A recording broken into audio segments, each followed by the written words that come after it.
नमस्कार दोस्तों। हम सबको मालूम है कि भारत के जजेस दुनिया के सबसे ज़्यादा करप्ट, बेशरम, बेहयात ये लोग हैं।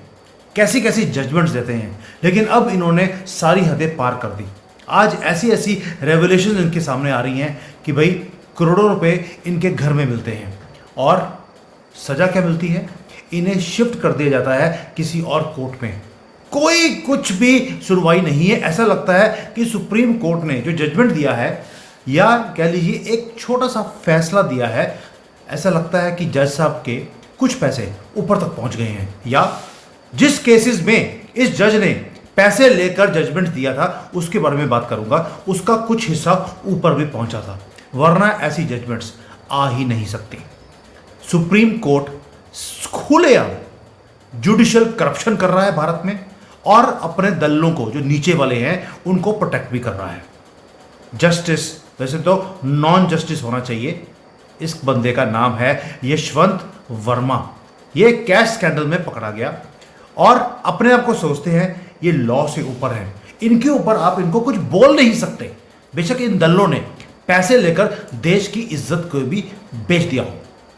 दोस्तों, इससे ज्यादा काला धब्बा हमारे इंडियन जुडिशरी के ऊपर ओपनली नहीं हो सकता था। और होली का फेस्टिवल था, होली दहन में हम होली जलाते हैं। ये दल्ला, ये काले कोट वाला, जिसकी जेब आगे होती है, यानी कि अब आगे जाकर सामने से पैसे इनकी जेब में डाल सकते हैं, कोई शर्म नहीं है इनको।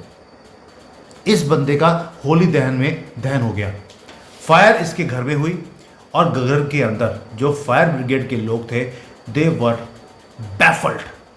इतने रुपए एक सीक्रेट कंपार्टमेंट के अंदर, और जो एक हमारे बड़े ही वरिष्ठ आर्बिट्रेशन के काउंसिल हैं हरीश साल्वे, मैंने इतने ओपनली उनको जुडिशियल के अगेंस्ट बोलते हुए नहीं देखा। उन्होंने भी बोल दिया कि कोलिजियम सिस्टम एक अभिशाप है इस देश के ऊपर।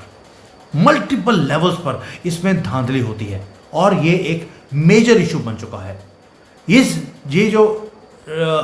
जो लॉयर है, जज है, इसका एक्शन एक ही था, इसे सस्पेंड करना चाहिए था, लेकिन इसे सस्पेंड नहीं किया गया। क्यों? क्योंकि इसके पास भी सुप्रीम कोर्ट के जजेस के खिलाफ भी बहुत सबूत हो गए। वो बोलते हैं तेरी भी चुप, मेरी भी चुप। और हरीश साल्वे जी ने बोला है कॉन्स्टिट्यूशनल क्राइसिस है, हमें अमेंडमेंट करना पड़ेगा, हमें कोलिजियम सिस्टम से रिड करना पड़ेगा, यानी कि खत्म करना पड़ेगा। इसके लिए ऑपोजिशन पार्टीज को इकट्ठे मिलकर गवर्नमेंट के साथ काम करना पड़ेगा। और मोदी जी बेवकूफ़ नहीं है, 2/3 मेजॉरिटी की वो बात बोल रहे थे। इस बार 400 पार, क्योंकि 400 पार होता तो आप कॉन्स्टिट्यूशन में 2/3 मेजॉरिटी से इन सारे बिके हुए जजेस को आप उठाकर बाहर भेज सकते थे। लेकिन हिंदुओं ने बोला नहीं, इस बार हमने मोदी जी की एंकड़ी निकालनी है। एंकड़ी आपकी निकाल दी ऑपोजिशन ने। अब हो क्या रहा है? जजेस के घर में से ओपनली कैश मिल रहा है। दोस्तों, ये आपको लगता है कि इस बिके हुए जज ने सिर्फ 15-20 करोड़ पे लिए होंगे? ये तो वो कैश है जो कहीं लगा नहीं सका। प्रॉपर्टीज कहाँ कहाँ होंगी मुझे आपको बताने की जरूरत नहीं है, क्योंकि जब इनसे पूछा गया कि अपनी प्रॉपर्टीज का, कैश का आप हिसाब दीजिए, पन्ने खाली दिखे। आज तक इन्होंने वो कॉलम्स भरे नहीं हैं। यानी कि आपको एक चीज तो पता लग गई इतना कैश इसके घर में मिलने से, कि हमारी जुडिशरी बिकी हुई है। They are the worst in the world. और ये आदमी कौन है? ये जो जज था शिबू सोरेन, जो सोरेन था, उसको बेल इसने दी थी। और बेल देने के बाद ईडी और सीबीआई को यह बोला था आप इसकी इन्वेस्टिगेशन अभी और नहीं कर सकते। क्या सुना आपने? इसने जजमेंट दिया कि आप इसके ऊपर इन्वेस्टिगेशन भी नहीं कर सकते और बेल भी दे दिया। अब आप समझ सकते हैं कि इसको उस केस के लिए कितने पैसे मिले होंगे। और यही नहीं है, सुप्रीम कोर्ट ने भी ऐसे काम किए थे। केजरीवाल को 2 बार बिना बेल मांगे बेल दे दिया और बाद में यह बोल दिया हमें जो ठीक लगा हमने वो किया। जब अमित शाह ने इसका ऑब्जेक्शन दिया कि व्हाट आर यू डूइंग, तो ये बोलते हैं हमारे पीछे कोई बोलता है तो हमें फर्क नहीं पड़ता। दोस्तों, अभी सुप्रीम कोर्ट ने बोला है इस बिके हुए जज को आप ट्रांसफर कर दीजिए इलाहाबाद कोर्ट में। और जो इलाहाबाद यानी कि जो हाई कोर्ट का बार काउंसिल होता है, एसोसिएशन होती है इलाहाबाद की। वैसे तो मुझे इसी पे ऑब्जेक्शन है कि जब सिटी का नाम चेंज हो गया तो कोर्ट का नाम अभी भी इलाहाबाद क्यों है? क्योंकि ये उस सिस्टम से बाहर निकलना नहीं चाहते। और उस सिस्टम में भी अब आवाज़ें उठनी शुरू हो गई हैं कि जो सुप्रीम कोर्ट के कोलेजियम का जो डिसीजन है कि justice non justice Yashwant Verma को इलाहाबाद में शिफ्ट कर दिया जाए, उन्होंने बोला हम कचरे का ढेर नहीं है। पैसे आपने खाए, सुप्रीम कोर्ट ने भी और हाई कोर्ट के जज ने भी, और इस गंदगी को अब हमारे पास भेज रहे हो ताकि यहां आकर ये और पैसे खाए और जजमेंट्स उल्टी सीधी करें। सोच कर देखिए दोस्तों, ये अपने आप को दूध के धुले हुए ऑनेस्ट जजेस बोल रहे हैं। उनके घर में सीक्रेट कमरों में करोड़ों रुपए पाए जाते हैं, लेकिन जो इंडियन जुडिशरी है वो ये बोलती है कि भाई कोई एक्शन नहीं लिया जाएगा इनके ऊपर, सिर्फ शिफ्ट कर दिया, आई वॉश है, कोई सीरियस इन्वेस्टिगेशन नहीं है, शेमलेसली ट्रांसफर कर दिया। और अभी अभी पता लगा कि 3 जजेस की बेंच बिठाई जाएगी, यानी कि एक चोर को 3 ठग बैठकर इन्वेस्टिगेट करेंगे कि भाई ये धांधली हुई कैसे है, कहां कहां से पैसे आए। इसके ऊपर बात नहीं होगी, ये पूछा जाएगा भैया तुमने 15 करोड़ बनाए थे, हमारा हिस्सा किधर है, बस इतना ही होगा। वो तो 3 जजेस आएंगे 5-5 करोड़ लेकर, शांति। यही होता आया है जब से कोलिजियम सिस्टम आया है। दोस्तों ये तो शुक्र करो आग लग गई, जो हम ओपनली बोलते थे ये दल्ले हैं, बिके हुए ये जजेस हैं। होलिका दहन में इसका दहन हुआ है, यानी कि जो हम ओपनली बोल रहे थे अब ठोक कर बोल सकते हैं इनको कि तुम्हारे घर में इतना कैश आया कहां से, किस किस से तुमने पैसे लेकर जजमेंट्स दिया है, और ये जो तुमने कंसील किए थे पैसे, ये तो सिर्फ टिप ऑफ द आइसबर्ग है, बाकी के कहां हैं, और ऊपर तक किस किस को पहुंचाए, किस किस केस में। दोस्तों पुलिस हो, फायर ब्रिगेड हो, हमारे जैसे लोग हो, वी आर स्टंट कि 15-20 करोड़ रुपए एक जज के घर में मिलते हैं। अभी तो एक छोटा जज है, बड़े वालों के पास क्या कुछ होगा जो हर चीज में हिंदुओं की इंटरफेयर करते रहे और अभी आजकल बाहर निकल गए हैं। उनका बेटा अब आ गया है आगे आगे, उसी ने सुप्रीम कोर्ट का चीफ जस्टिस भी बनना है। लेकिन क्वेश्चन एक ही है, हाई कोर्ट के जज के पास इतना मैसिव अमाउंट ऑफ कैश कैसे आ गया? कोई पॉलिटिशियन हो हम समझ सकते हैं, लेकिन जज भाई, हम तो हमेशा बोलते थे कि ये जजेस जो वो है जो बोलते थे कि हम करप्शन को एलिमिनेट करेंगे, आज खुद करप्शन कर रहे हैं और अपने को जजेस को बचा भी रहे हैं। ये दोस्तों आपको लगता है कि कभी ये सिस्टम चेंज होगा? अब आप में से कई लोग बोलेंगे मोदी जी 10 साल से प्रधानमंत्री हैं, इन्होंने क्या नहीं किया। और भाई वो आदमी ने 2014 में बोल दिया था कोलिजियम सिस्टम को खत्म करना है, लेकिन इन सुप्रीम कोर्ट ने बोला हम नहीं करने देंगे, और इसको चेंज करने के लिए आपको 2/3 की मेजॉरिटी चाहिए थी। आपने तो सबने मिलकर जीतने नहीं दिया। आपने बोला कि यार मोदी अगर बहुत पावरफुल हो गया तो फिर ये हमारे नीचे दबकर नहीं रहेगा, हमारे लिए काम नहीं करेगा, इसलिए आपने उनको 240 पे रोक दिया। बड़े खुश हो रहे, बड़े भगड़े डाल रहे थे, हमने एंकरी निकाल दी। आज यही जजेस आप ही के खिलाफ पैसे लेकर जजमेंट्स दे रहे हैं और अनअकाउंटेड कैश इनके घर से मिल रहा है और कोई सुनवाई नहीं है। मेन स्ट्रीम मीडिया आपने देखा होगा सस्पिशियसली साइलेंट है, वो क्रिटिसाइज ही नहीं कर रहे जजेस के इस इतने बड़े क्राइम को। आप समझ सकते हैं, $1 मिलियन क्वेश्चन पूछ रहा हूं, अगर यही स्कैंडल बीजेपी के किसी गवर्नमेंट के ऑफिशियल के होता या पॉलिटिशियन के होता, या वो बिजनेसमैन जो बीजेपी के साथ है उसकी सपोर्ट करता है, या कोई बॉलीवुड स्टार जो मोदी जी को सपोर्ट करता है, क्या मीडिया चुप रहता? 24 घंटे 7 दिन एक ही बात होती, मोदी चुप क्यों है, जवाब क्यों नहीं दे रहा, इसके अगेंस्ट कार्रवाई क्यों नहीं है। लेकिन इस जज के खिलाफ कोई वीडियो नहीं, शांति है। ये तो हमें आदत पड़ी है कि इस देश के खिलाफ जो काम हो रहा है उसको उजागर करते रहते हैं, इनकी अवहेलना भी करते हैं, ओपनली करते हैं, अब तो और भी करेंगे। लेकिन main stream media completely silent है, कोई ब्रेकिंग न्यूज नहीं, कोई प्राइम टाइम डिबेट नहीं, कोई इन्वेस्टिगेशन की एक्सपोजर नहीं, कोई स्टिंट ऑपरेशन नहीं, कुछ नहीं। और इंडियन जुडिशरी ऐसा लगता है दे हैव बिकम अनटचेबल, इनको कोई क्वेश्चन कर ही नहीं सकता।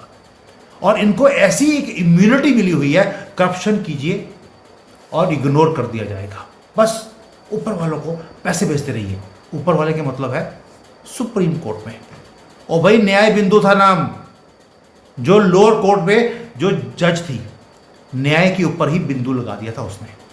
और अब ये ओपनली ये दल्ले करप्ट जजेस ऑफ इंडिया पैसे ले रहे हैं।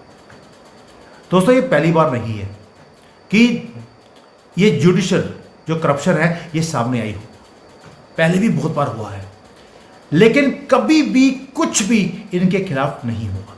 इम्पीचमेंट करने की इनको कोशिश की गई थी 70s 80s में, एक बार मुझे याद है, विफल हो गई थी वो। जज पकड़ा जाता है, लेकिन instead of facing real consequences उसको या तो शील्ड किया जाता है या सिंपली ट्रांसफर कर दिया जाता है। और ऐसा ही काम पहले भी हो चुका है, मैं पहले बता रहा हूं। आपने कभी सुना है कि हाई कोर्ट का, सुप्रीम कोर्ट का जज कभी करप्शन के केस में कभी पकड़ा गया हो, उसको जेल हुआ हो? कभी भी नहीं। दुनिया भर में होता है, भारत में नहीं होता, क्योंकि भारत में एक जज को रिमूव करना इम्पॉसिबल है। अब क्वेश्चन ये है कि जज को रिमूव किया क्यों नहीं जाएगा? भाई सोरेन के केस में इस आदमी ने जैसी जजमेंट दिया है, ओपन शट केस है, इस दल्ले ने पैसे लिए थे, उसके बिना ऐसी जजमेंट आप दे नहीं सकते। वाटर टाइट केस था सोरेन के खिलाफ और इसने बेल दे दी। साथ में इन्वेस्टिगेशन ऑफिसर्स को बोला आप इन्वेस्टिगेट नहीं करेंगे। इसलिए बोल रहा हूं क्योंकि भारत में जज को रिमूव करना इम्पॉसिबल है। मैं पहले बताया आपको, एक जज था जस्टिस रामास्वामी, उसके अगेंस्ट इंपीचमेंट की प्रोसीडिंग्स शुरू की गई, but it was unsuccessful because 2/3 की मेजॉरिटी चाहिए आपको पार्लियामेंट के अंदर।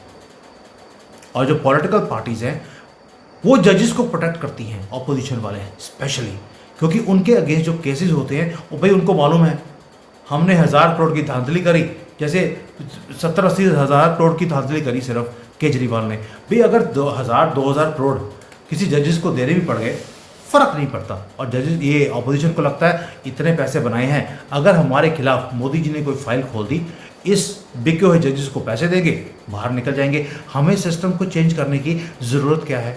यानी कि उनके जो वेस्टेड इंटरेस्ट होते हैं पॉलिटिशियंस के, उसके कारण कोलिजन सिस्टम सांस ले रहा है। और कोलिजन सिस्टम इंश्योर करता है कि जो करप्ट जजेस हैं वो अगले जजेस को वही अपॉइंट भी करेंगे, यानी कि ठग अगले चोरों को अपॉइंट करता है और उनको ठगी सिखाता है कैसे करनी है। इसलिए इनके खिलाफ कोई एक्शन होता ही नहीं। यानी कि जितना मर्जी स्ट्रॉन्ग एविडेंस हो, करप्ट जजेस जेल जाते ही नहीं है, केसेस खुलते ही नहीं है, सिर्फ ट्रांसफर कर दिया जाता है कि भैया तुमने यहां पे बहुत पैसे बना लिए, तुम किसी और जाकर कोर्ट में जाकर वहां पर जाकर मुंह काला करो अपना। यानी कि जुडिशियल इम्यूनिटी जो इनको मिली हुई है वो इस देश के लिए एक थ्रेट है। सारे उग्रवादी, रेपिस्ट, चोर, ठग हर रोज बेल लेते हैं इस कंट्री में, और आम जो जनता है उसे न्याय मिलता ही नहीं है, उसके लिए टाइम ही नहीं है, सिर्फ डेट मिलती है। 15-15, 20-20 साल से लोग सिर्फ इस आस में बैठे हैं कि उन्हें इंसाफ मिलेगा। इंसाफ मिलता है इसके बेसिस पर। मैं बार बार बोलता हूं, आपको हाई कोर्ट और सुप्रीम कोर्ट के बाहर एक बोर्ड लगा देना चाहिए, आज जज साहब का रेट ये है, तब इनका मुंह काला होगा, ओपन नहीं होगा। और हर इंडियन को समझना पड़ेगा कि अगर ये जुडिशियल करप्शन ऐसे ही अनचेक्ड चलता रहा, ये नेशनल थ्रेट बन जाएगा सीरियसली। क्या हम इनके ऐसे वर्डिक्ट्स जो ये डिलीवर करते हैं जजमेंट के नाम पर और पैसे लेते हैं इलीगली, ओपनली, क्या हम सहन करते रहेंगे? क्या सुप्रीम कोर्ट जो बोलता है कि भी वो न्याय देवी के नीचे बैठे हैं, उसी के नीचे बैठकर ये शील्ड करते हैं करप्ट जजेस को, क्योंकि खुद भी करप्ट है, क्या हम सहन करते रहेंगे? क्या ये जो सारी जुडिशरी है ये यूनाइट होती है एक करप्ट जज को बचाने के लिए? वो जज जो माना गया है नॉन जस्टिस के लिए, और हम ऑर्डिनरी सिटीजन्स को तो जस्टिस मिलता ही नहीं है। हम कब जागेंगे, कब इस सिस्टम के खिलाफ हम बोलना शुरू करेंगे?